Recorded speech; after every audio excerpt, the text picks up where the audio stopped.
but she doesn't want her sister to know because she doesn't want to bother her. She's a single mom. So it was the trying to give each other unconditional love. And there is a story about, there is a big temple in Jerusalem about two brothers that try, one with children, one without.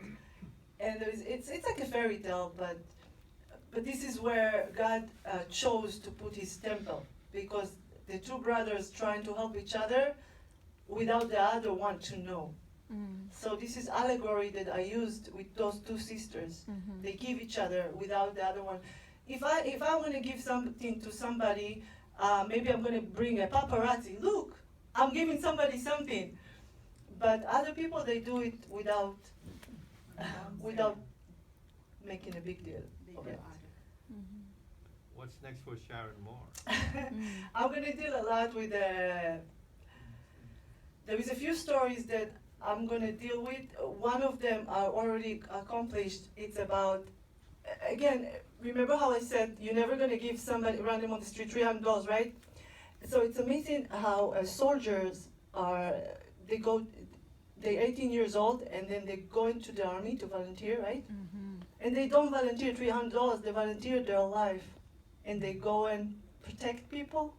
So my next movie, it's about soldiers, how they completely give up everything they have and running straight to the fire to protect people that they don't know.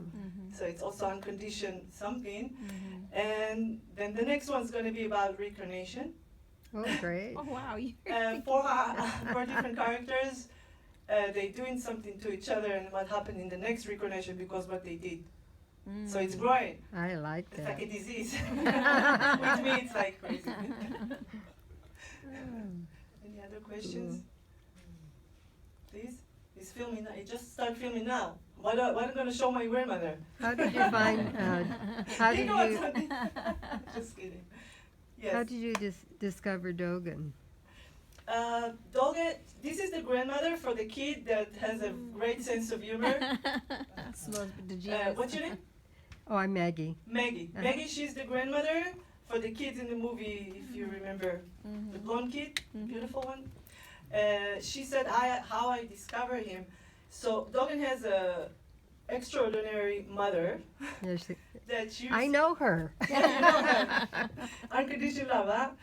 And she answered my ad. I was casting for 3 months, and I knew that the actor that's going to play this part needs to be super smart, and he needs to deliver in a very short time, because I don't have coaches and I have very little money to do it. So I needed a very good kid that's going to come and deliver. And then we met.